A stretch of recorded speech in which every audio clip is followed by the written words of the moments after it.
named Jesse Taylor. So I must be on his account. So I hope if you still have access, I would like to share my screen. I do have a brain injury, so when I do my talks, I rely on photos and images to keep it moving, and to really understand how powerful songwriting and the arts could be for you as you are leading and trying to find resources to help you overcome some of the stressors and anxieties that cause with leading. I wanted to give you a little bit about my backstory because it all makes sense once you see the path that took me through the arts. So let me see if I can share the screen. All right, so hopefully you could see this. And then let me walk through this. Sometimes when you actually play through this, it doesn't do as well. So let me click the next. So can everyone see my slide for one, just to make sure? Yes, we can. Awesome. Now, if I move to the next slide, this is where it gets funky sometimes. Can you see the next slide? Can you see this? Not the second slide. We're still in the first one. Okay. Why does this do that? Hold on. Let's see.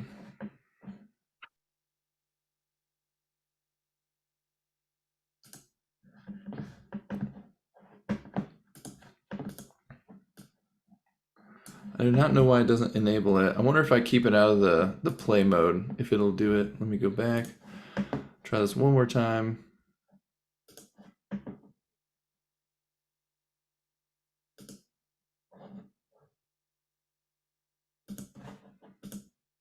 Okay, hold on. I wonder if it's not in play mode. Can you see this image now? The second image? Yeah. Yep. We got it now. So I got to keep it out of the play mode, but this is me in high school, and this will make sense. So before the Marine Corps, I was class clown, prom king, do anything in front of anybody. I didn't have a lot of like stressors in my life. Came from a super small farm town in it's called Washburn, Illinois. So if any people from Illinois are around, it's kind of hunkered between Bloomington and Peoria, which are the bigger cities. But this is also the same year 9/11 happened, and so that's what really pushed me to join the Marine Corps. So at the moment, I already knew I was going to join the military. I just didn't know what I was going to do quite yet until 9/11 happened, and I just had this urge to go overseas and fight. And I thought, well, how do I get over there the quickest? And my idea was I'll just go Marine Corps infantry. And so in 2003 is when I finally graduated high school, and I was able to go spend about 2 weeks at home before I left for boot camp out of high school. And when I got to the Marine Corps, signed up as an infantryman, I'm going through the normal boot camp experience when all of a sudden within like 2 weeks they pulled me as a special tester out for like some testing, and I had no idea what this meant. Honestly, at first I thought they thought I was dumb because they called me special tester, and I kind of screwed over my state standardized testing scores because I knew I was going to the Marine Corps. I thought it was going to be a whole career, so I kind of like didn't do very well in those. So I thought, oh, they think I'm a really special Marine, so they're going to put me in this own little group. But what happened is actually the opposite. So the one test I really tried on was the ASVAB test, obviously because I knew I was going to the military. And so I'm doing this workup, not understanding what a special tester is, but throughout the Marine Corps boot camp of the 3 months, they kept pulling me back, and there's less and less Marines with me every time they pull me back in. And so by the end of it, they were like, you all have been selected to guard the President of the United States, either at Camp David or White House Communications, which I had no idea that was even a job in the Marine Corps, because again, I just signed up infantry. So that's what ended up happening. I ended up, wait, let's make sure this moves around. I ended up going to Camp David. I still had to do my normal infantry training school, and then I had to transition from there to security force school instead of go to Iraq with my friends. But what was crazy about that opportunity too was like when I was in SOI and I was training to go to war, my friends had to actually go to war, and a lot of them ended up passing away because it was the very first push into Fallujah at that time frame. And so now I have this easy trajectory of going up to Camp David and working with the president while my friends are going off and dying in war. So it kind of started off really rocky with even survivor guilt before I even went to war. And so, but here I am at Camp David. I picked Camp David because it was very much like a being up in the woods and not have to worry about anything kind of feel. And since I was a country boy, I was like, this will be good for me. But I spent about 14 months up there before they asked me to extend my time there. And at this point, I was like, I'm not going to stay in the Marine Corps for my whole career. At first, when I went in, I was super motivated. 20 years. I got in, I was like 4 years. And so they said, you can either extend your whole time in the Marine Corps or up here in the Marine Corps, you can like go somewhere else. And so I asked them to send me to the first unit deploying overseas. I ended up in 29 Palms, California, armpit of the Marine Corps. And I did a workup with 2-7 Marines while I was there. And then I didn't meet their deployment because I was getting out too early. So they sent me to the next people deploying, which was First Toes. And so I went over to Iraq with First Toes, still with the same personality as I had in high school. I would pose for pictures like this. I'm probably the only Marine. I brought like an arm sleeve, like a tattoo sleeve and a mullet wig. I don't know why I packed those for Iraq, but so I still had this personality. So this is just all makes sense when I get to after the injuries. So this is in December, obviously, of 2006. And shortly after this, my buddy was shot and killed beside me. And then he was my gunner in my truck. I was the lead vehicle commander for like a 4-truck unit over in Fallujah, Iraq. And then my Humvee was blown up 4 separate times, like direct hits, which caused a left traumatic brain injury. So as I was transitioning out of the Marine Corps, and just a little side note, because back in 2007, they didn't really understand brain injuries and really PTSD. And so when I was in Iraq, within the first 4 months, I was considered unfit for duty, but they never sent me to seek help. And so the moment I touched down from Iraq, I started signing out of the Marine Corps. So I didn't get medically separated. I just separated out of the Marine Corps on my own because I didn't know how injured I was. So I left. And it took about like probably 180 days or so before it started really hitting me, like my anxiety, my depression. I think I have a slide for that. Yeah, my memory issues, my loss of emotional connection, loss of drive, like bursts of rage, depression, anxiety, and isolation, survivor guilt. And this was completely debilitating to me because I went from prom king, class clown, do anything in front of anybody, guard the president. Here I am now 22 years old, guard the president, went to war. And now I'm trying to go to college and I can't even go into some of my classes because how bad my anxieties are. Like I'm physically thrown up. And obviously this is a lot different from what you all will be going through if you're transitioning from job to job. You all transition out of the military, but in leadership roles, there's always like hints of depression, anxiety, overload, which can cause some of these things as you transition. But I was just like in it so bad that I was even contemplating suicide. But I always had this idea of like, I still want to be successful. No matter what I do, I want to be successful. So from here, I said, okay, I'm going to check into the VA hospital, just see what's really wrong with me. And that's when I was diagnosed with my brain injury and my PTS and tinnitus and disc protrusion, arthritis in my back and TMJ and all these other things just from being blown up repeatedly and from obviously the loss of my friend. But what sucked back then too is they didn't really have any help to give you. They just said, hey, if your brain doesn't get better in 2 years, it's not going to get better. Or, hey, you have PTSD now for the rest of your life. And they didn't give you alternatives and they didn't make you feel like it's going to be better. And so I still said, you know what? I have this awesome background, guard the president, have a above top secret clearance. So what if I can get back in? What if I can get into like a high speed, low drag kind of job again? I'll try the CIA or FBI. I just need a degree to get through that. But when I did college for the first time, the first year at a community college in Illinois, I failed all my classes. And I was like, okay, I'm not this dumb, but but my brain injury is causing me not to be able to learn these new technical skills. What can I do to still be successful in college to get to where I needed to go? And I said, you know what, screw this. I'm going to get an easy degree in art, or so I thought. And so I started going to art class. Here I am, the 6'5" combat Marine, Purple Heart. And I'm going to start doing art classes and creative writing classes because I thought it could put me in rooms with people who didn't want to talk to me because I didn't want to talk to them. Felt like, because I had this anticipation anxiety where I'd physically throw up. If you were trying to get me to speak in front of someone, I'd physically throw up, I'd go to the bathroom. I couldn't go to a lot of my classes where I knew how to present, to the point to where I had to do one-on-one speeches with my speech teacher in college. So it was horrible. But every single year, I would go to my gunner's grave. This is my gunner, Luke Yepson, who was killed beside me. I'd go to his grave and I took this photo one of the first years my uncle did. And I just loved this image of me at his grave. And so now that I'm enrolled in this art school, I don't want to talk to these kids, but I want to do an assignment. And this image keeps popping up in my head. And I say, okay, I'm going to create a piece for me. Like I was starting to do chalk pastels, and I'm in this classroom, and I'm like, put my artwork up, and I don't want anybody else to see it. So I just start doing this intentionally for me. And again, I don't like art. I've never really done art before. I doodled a little bit. This was 100% a cop-out program. I was like, get an easy degree and get out and go transition somewhere else. So I'm doing this image the way it's supposed to be, like my skin tones, my cami shorts, the roses, the headstone, coloring it the way they're supposed to be. And then the background, when I'm getting to it, as you can see, it's like green and brown. My teacher comes up to me and says, Richard, instead of doing the grass green like I know you're going to do, I want to encourage you to do it a different color, like a color that doesn't make sense. Like green would never be this color. If you do that, then when people see your artwork and they're not in the room, they're going to be drawn to that and wonder why you did it, and then associate that color with an emotion and fully understand that you as the artist were the person in this image.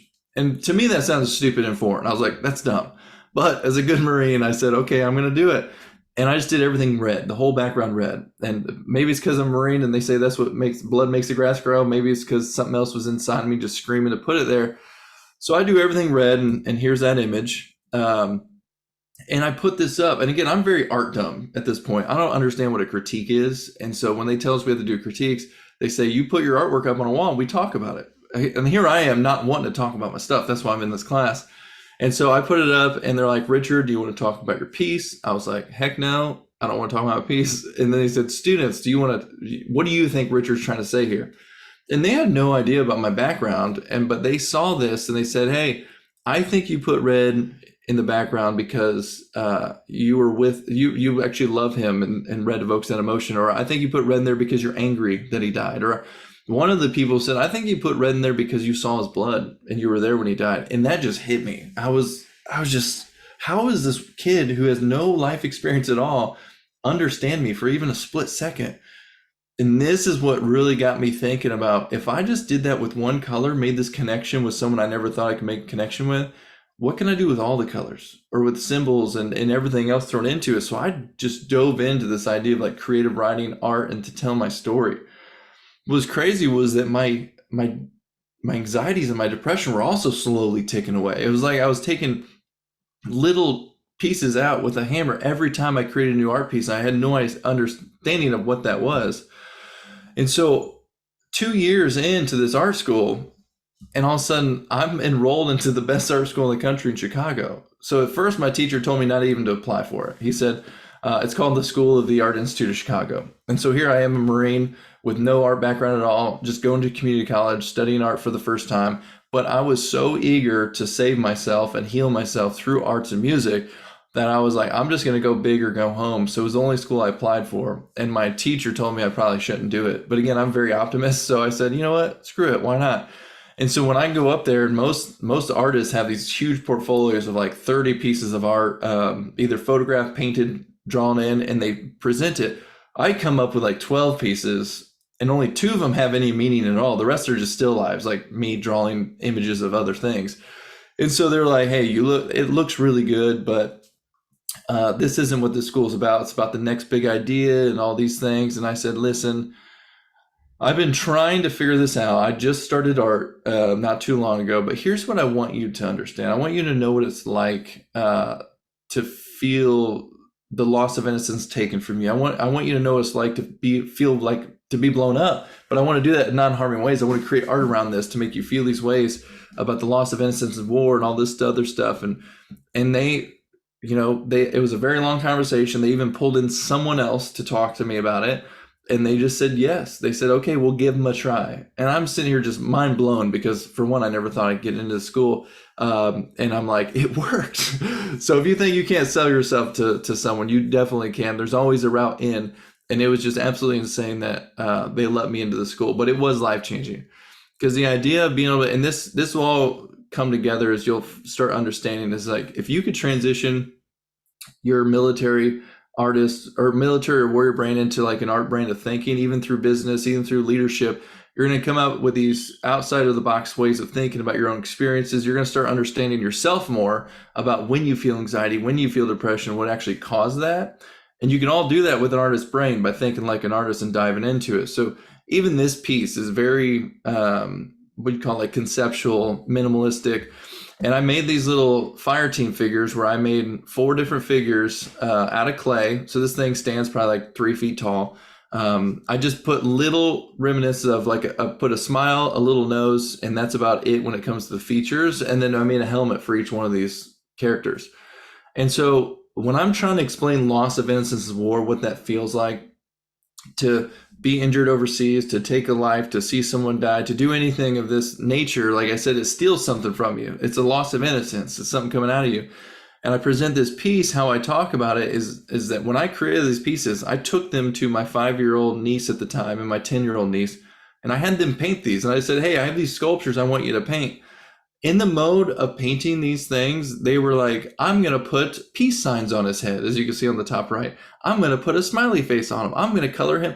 They were referring to this as a human person, even though it's a very disfigured, broken piece of sculpture.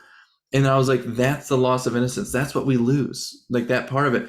But again, every time I created a new piece, a little part of my anxiety and depression left, because I was digging back into what was truly hurting me and I was putting it outside of me. And so when you're doing arts or any other kind of opportunity to kind of de-stress or get something out of your head, it doesn't always have to be horrible stuff. It could be stuff that like this one. This one's always a funny piece. I always throw this one in because every time I did really deep, dark art to get stuff out of me, I would incorporate humor. This thing stands like 4 feet tall. It's all ceramic. And there's this incident where I was at a bar bouncing while I was going to art school, trying to figure everything out. And this other veteran thought he deserved to be up in the VIP just because he's a veteran. And it just like the way he approached me about it, he didn't know I was a veteran who was injured too, but like he deserved so much just because his veteran status. And I was not about that life. And I was just like, you don't deserve this. I was like, I don't deserve this. I was like, just whoever the artist invites is the only one that deserves it. But it made me so mad that I went home. And then that whole next week, I was making this piece about this Marine who put himself on this pedestal. And I painted it bronze, and I made sure the helmet couldn't even fit on his head because he was so inflated with ego. And then it's shaped like a big old dick. So I called it Corporal Richards because it was just, I put it in every art show I do outside of like the big depressing pieces, because I need people to know too, it's not all depressing. Almost anything that goes through your life that kind of triggers you on a different set, you could turn back and be like, I can create something out of this. I think our problem is as leaders, entrepreneurs, business owners, is that everything that happens to us, we have no place to put them. We always either, turn to aggression, turn to working out, turn to yelling at someone, or turn to something else, or we just bottle it inside. But if you can even think a little bit like an artist or even a songwriter, you could start putting these pieces out in a different way and never having to come back to them. So it's completely led me to almost a de-stress free life, which has been incredible. And I'm just sharing with you a few of these art because a lot of times visually it helps people fully understand where my brain's at. And I'm not encouraging you all to like turn into artists or anything. It's just, I think this is a new approach of looking at different ways of de-stressing and getting over things through different ways of thinking. So this is one of my final pieces that I did at the school, which was a 50-gallon oil drum that I hand coiled out of clay. Again, I never even touched clay until the School of the Art Institute of Chicago. So in 2.5 years, I learned how to do stuff like this. And the whole idea was like, again, a loss of innocence of war by having my nieces drawing this. The oil drum was supposed to lead you into like the idea of Iraq because of the oil. And then I made helmets for every veteran that died during my semester, and I put them in this thing. And again, it was a way for me to have conversation with civilians who would never understand or want to have a conversation about military. I would do things to trick them into the art. So they wouldn't know their helmets until they fully went all the way up onto it. And then I'd be able to have a conversation with them. And this last piece that I call Justified is very abstract, as you can see. It's like one of those things where you go into a modern art museum and you're like, what the crap is this? And you walk on. But symbolism matters. And a lot of veterans, depending on how much they want you to know of their story, they hide them in things. And so for me, this was just like a justified. It was like putting a flag into stuff that we did overseas as a justification of why we did this. The uniform is our justification of why we did it. But it also leaves us hollow on the inside and heavy. And so obviously this is very hollow cami, but it's bending these 3 pieces of wood because of the weight that we carry with us. And so that's just a few of my art pieces. But then along this same parallel, I was like, I met someone who's writing songs, and I was still really dealing with the issue of my buddy being shot and killed beside me.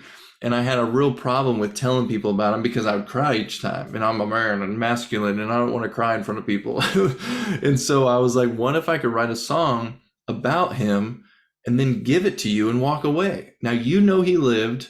I don't have to cry. It's a win-win, right? And so I met someone who was doing this, writing songs, and he was traveling to Nashville all the time. And it finally hit me that, oh yeah, all these songs that we hear come from people who are just getting in rooms together and telling stories and writing songs. Like, that's awesome. And so I started like taking some creative writing classes, meeting some songwriters. I would do guitar lessons on YouTube, just like trying to figure out how to play. And then I would look at parodies. Actually, there's a really funny one online still called Come Over, which is Kenny Chesney's Come Over. And I would look at these things and I would learn how to play or how to write songs by seeing the structure of these songs that I was doing parodies of.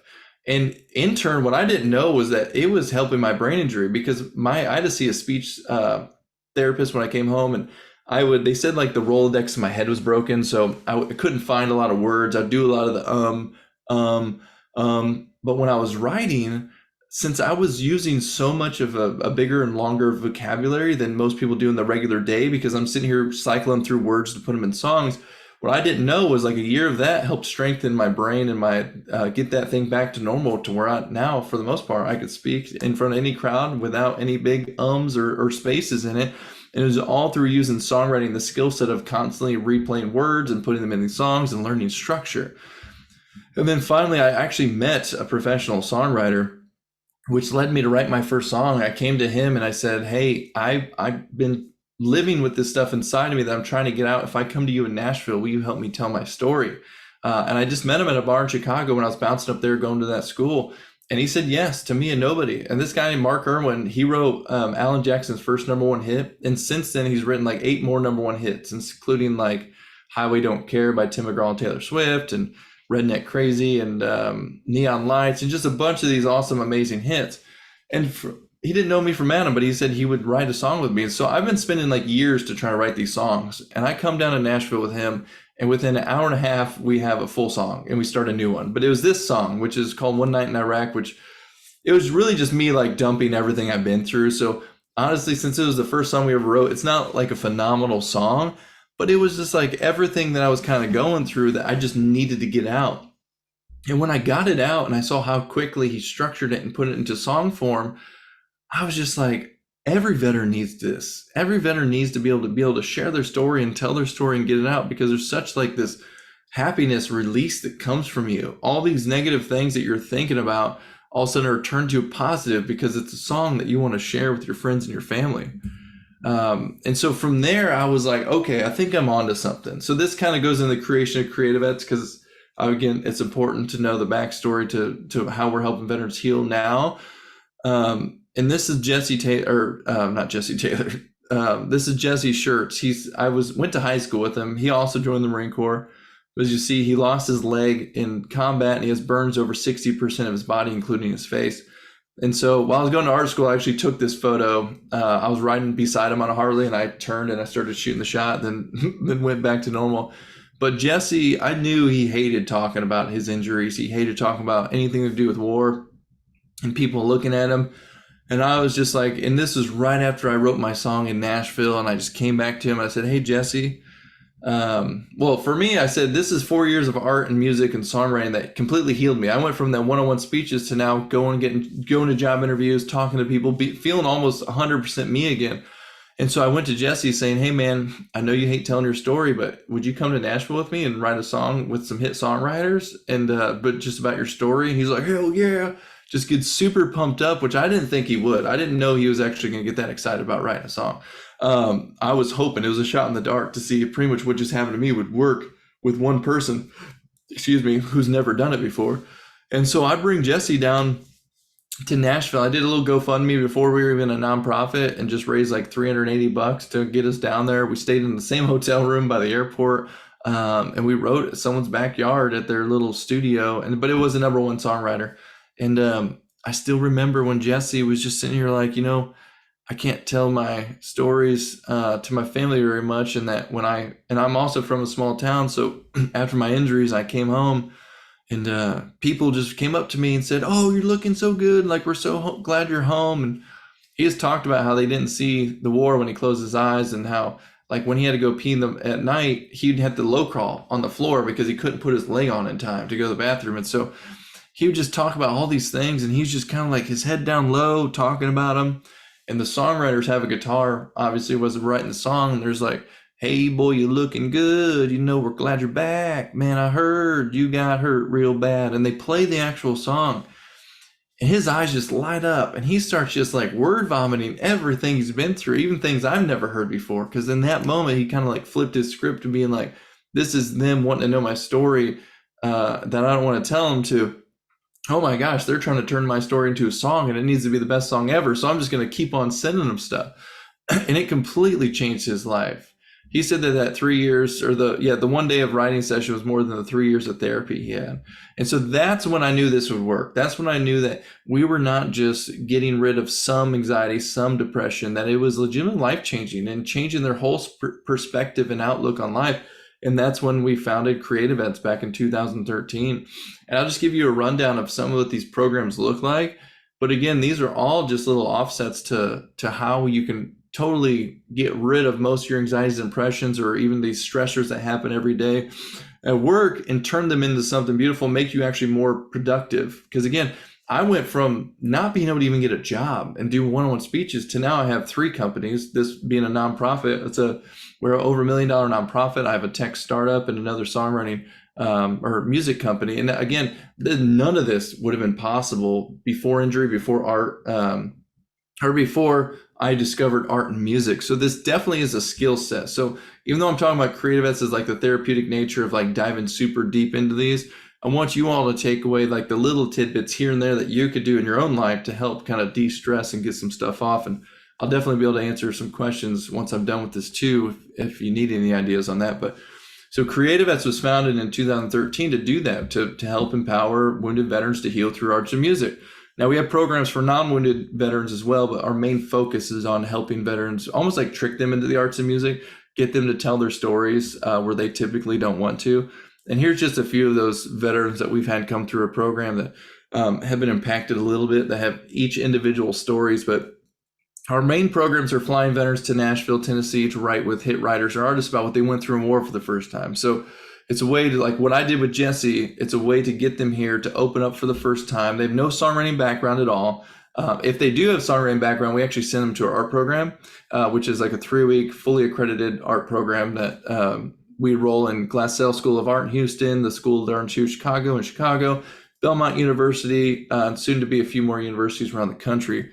And it's set up the same way, where we're teaching veterans how to heal through the arts by telling their story for the first time, and teaching them ways to hide their story inside of things.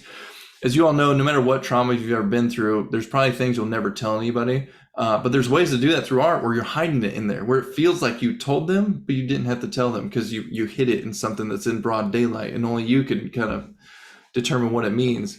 But here's a few of the veterans who went through our songwriting program. Like this first one on the left is Chuck. So Chuck, his daughter heard me speak at the governor's mansion here in Tennessee, and she came up to me saying, you know, my dad's a Vietnam vet. I don't want him to die with his stories. He's never sought help in 40 years. I don't think he'll come to your program, but I just wanted to connect with you to see if there's any ideas that you have. And I said, well, get him on the phone with us, because we've really never had a veteran not want to come to our programs. Because I was like, we're going to pay for his flight, his food, his housing, fly him to Nashville. He'll write backstage at the Grand Ole Opry with a #1 songwriter or artist, and we'll help him tell his story. And that's what happened. He came here, he wrote his story. It was a song to his wife and his children. And when he went back home, he played that song for his wife. And his daughter, when I reconnected with her, said it was the best conversation him and his wife had in 40 years, because he was finally able to communicate. So even though we weren't trying to make Chuck into some songwriter, it was a way for him to use the song to communicate for the first time. Because sometimes that's our issue too, is we don't think we have the words for something, or we can't communicate something properly. And that's where the songwriters come in handy, because they know how to do a love song 1,000 different ways and still make it sound different. So when you tell them your story, they're able to capture something that you didn't know really existed and communicate it in a way that you didn't know you could. And so that's Chuck's story. And then Jerry, right here in the middle, phenomenal human. You could see by his actual physical injuries that he was obviously going through tremendous pain, tremendous suffering. But what's crazy about his song is he didn't write a song about that. he wrote a song about how it's just so good to be alive. Like every day, even his wife, who's his permanent caregiver, like he can't even close his eyes all the way because of the burn. So she has to give him special drops before he goes to bed and throughout the day. And but she says every day it's annoying how happy he is to wake up, because he says, you know, today's not just another day. He's like, it's more than another, or yeah, more than another day is the title of the song, because he's just so thankful to be alive. And you hear these other veteran songs who are so deep and depressing, and when you see Jerry, you think it's going to be the same way, and it's like, nope, he's truly living like every day is going to be his last. And it just, what his wife told me was, which I'm always afraid of when I get texts like this, but at first she says, Richard, we have a problem. This is right after our songwriting cohort.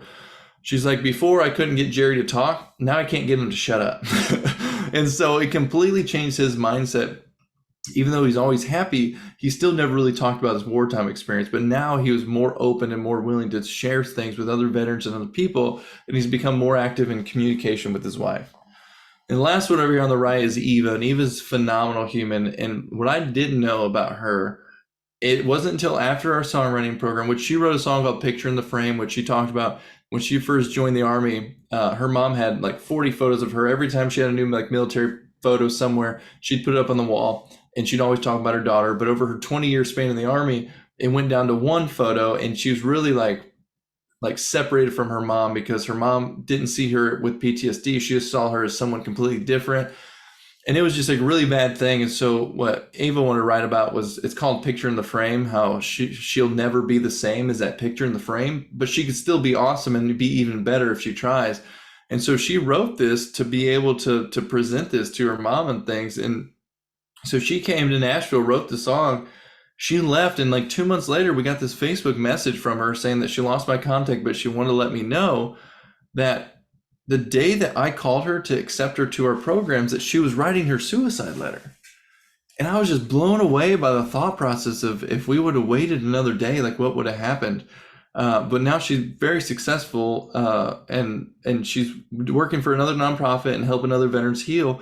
But it's crazy that one writing session for 3 hours completely changed her trajectory. And again, it's not going into songwriting. It was just that one time that she needed to get everything out that she needed to get over that hurdle, to get rid of a trigger point or a data point or a depression point that would help her be successful.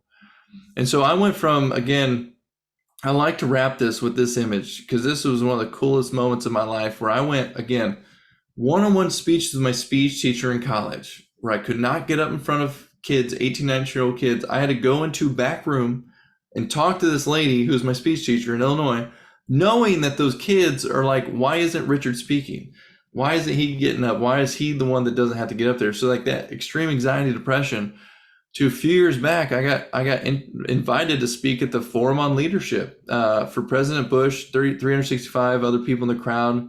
The CEO of Boeing introduced me to speak, and Dr. Henry Kissinger was a keynote that night. Bill and Melinda Gates received like one of the awards that night. They had the people from like the billionaire from Quick and Load speak, someone from Uber, like this phenomenal leadership follow, and then me. And I go up there and I perform a song and talk in front of these 365 people, just thinking about the time where I couldn't even speak in front of class.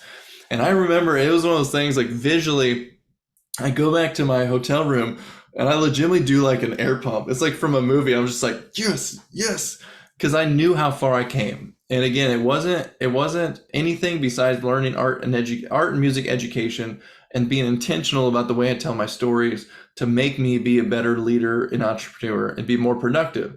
Because now every time I go through another thing that could be stressful or depressing, or if I lose a family member or something else big happens in my life, I just turn to my guitar or turn to a piece of art, and I instantly am able to get it out and keep moving on. So I just want to let you all know that art and music is an option, and it's not just for therapy. It's not just for a certain type of person. It's for leaders. Every time I speak at an event like this, actually, one of the guys who was like third in command at Interstate Batteries came up to me, and he was like, he called himself a closet guitarist. And he was like, I'm going to get back my guitar out because I used to play all the time and it de-stressed me. And until I saw this, I forgot how much it healed me throughout the process of, and I'm just sitting here thinking he'd probably be a more productive leader if he does get it out every once in a while, just like de-stress a little bit or de-shred a little bit. So yeah, that's my little talk. And I hope to to answer any questions from anybody. I know it was long-winded and it was very kind of turned into an artist talk, but I hope it really showed you the power of what can happen when you really dive into it. That was awesome, Richard. Thank you so much for sharing so much personal information. And really, what a great story. And congratulations on all your success. Thank you. I would love to hear from anybody in the audience that has any comments, questions. I also do want to share that Richard will be joining us at the WeBank reception that we'll be hosting for our Women Veteran Business Enterprises of the Year. But are there any questions, comments? Hi, can you hear me? Yes. Hi, my name is Argenia Davis, and I'm also a veteran, Air Force veteran, one tour in Iraq. I am now a certified peer support specialist. And in that position, I share my story of recovery and overcoming with other veterans to, help them hold on to hope and move forward. My question is, how accessible is this program? Because part of my position is referring them to resources that can help them in their recovery. How accessible is this program to veterans here in Atlanta? I appreciate that. I appreciate what you're doing because that's awesome. And peer testimony is one of the best things to help. And also understanding your own personal, like how much you could take and give, because you have to put your mask on before you put someone else's mask on. So I hope you're keeping yourself healthy too throughout that process. But we run programs in probably 20 different states now, help veterans in 49 different states. The issue with our big songwriting and arts program is there's a huge waiting list, because obviously, as you would think, when people hear about our programs, they instantly apply for them. So we do have some virtual programming. So I guess it depends on, when it comes to accessibility, the virtual songwriting component to anybody on our wait list is open. They could probably be on it within a few months. They can get into one of our smaller programs. But if they're trying to get to one of like the big art program or the big music program, it is a little bit harder, but I always encourage people to apply, especially if they're more into the arts space, because that's a little bit harder to fill spots. But we have like astrophotography programs in Big Bend and Yellowstone. The art one specifically is for combat wounded, and so is like the travel songwriting. But everything else we do is open to any veteran who needs the help and it could be a wound from overseas or at home or MST or something else that happened in the States. It's just a new way to get the trauma out. If they're in Nashville, where I am, it's open. Our facility here is open. We have a staff songwriter and artist that gets with anybody. So yeah, some of the programs I'd say are very accessible. If they want to learn a new skill like guitar, piano for free, we do virtual guitar and piano lessons. And so that just depends on our Jesse Taylor, the one I got on his account. It depends on when he's available. So I would say some of the smaller programs are accessible within the first probably like 3 months. But if they're trying to hit one of our bigger programs, it does take a while. So as we keep expanding, we keep trying to cut down that list. But the more people hear about us, the more people want to apply for our programs. And it costs a bit of money to get one veteran through our program. Awesome. Thank you so much. That does answer my question. I really appreciate the work that you are doing for us. And I will be sure to put my mask on before some. Thank you. Oh, and one thing too is our music. So Creative Vets, if you search Creative Vets on Spotify, Amazon, anywhere you listen to music, YouTube, you'll see we've released like 46 songs or so, and we release some, but we have a song for almost everybody. And a lot of times the veterans hearing those songs heal throughout the process. We got a Facebook message from this Vietnam vet the other day when I was on the CMAs, and he was like, I just discovered Creative Vets, and all I could say is Charlie F and Mike. He's like, your music has helped my PTSD so much. I relate to like every one of the songs. So sometimes that's all it takes, is to feel like we're not alone and someone can relate to us. And so I'd encourage you, if you want to listen to some of that music or if you want to share that with people, I think it'll help them heal too. Richard, I'm sorry. Can you put your information in the chat for those folks that would like to reach out to you? Thank you. Do we have any other comments, questions?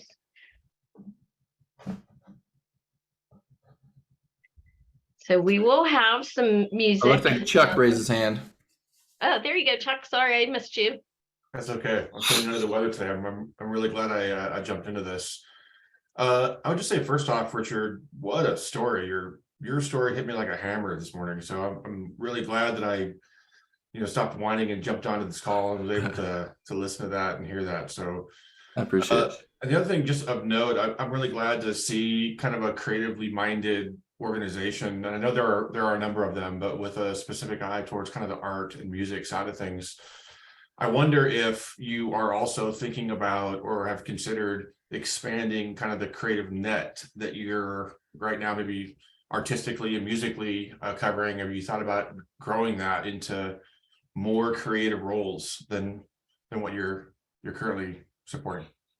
Yeah, so we do, whenever we enroll veterans into the art program specifically, we base it in ceramics photography, but they get to do any art form that's accessible to them. So a lot of them will go to the wood shop, the metal shop, the 3D printing, to the graphic design, to the screen printing. But what's awesome is like we anchor it in one thing, but they get to choose whatever they want for their last piece. We even had a veteran do a performance piece at the end of it, at the end of the 3 weeks. But I do want to get more specific in the different areas that we throw programs out. Like astrophotography actually popped up because when I saw the data point that Native Americans were the highest rate of suicide out of everyone else, and they're least likely to seek programming.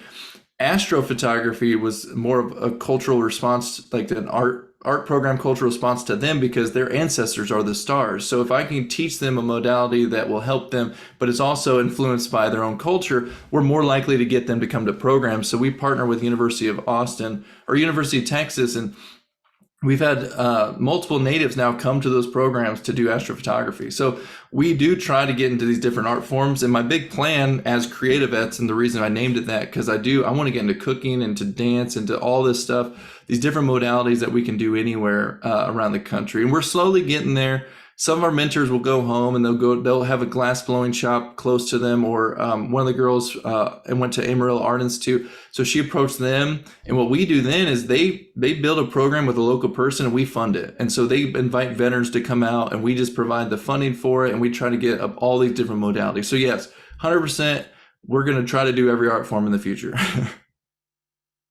Sounds great. Thank you. Great job. Appreciate it.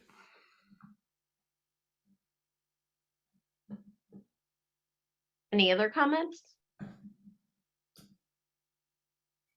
Okay, well, I want to thank you so much, Richard, for today's session, and looking forward to connecting with you at the WeBank reception.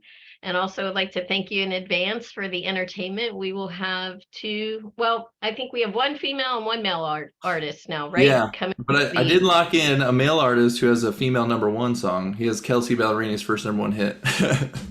Oh, awesome. Yep. Yeah, so if you have not received the invite, if you're attending the WeBank conference, we would love to have you at our reception on Tuesday evening. Please make sure that you reach out to one of us at NaVOBA for additional information. But I would, again, one more time, want to thank you, Richard, and Matt or Nancy, Alexis, anybody else have any final remarks? No, ma'am, but thank you very much, and thank you for your service. Thank you. All right. Well, have a great day, everybody. Thank you for attending, and we'll see you next week. Amen. Amen. Thank you. Richard, there were some thank yous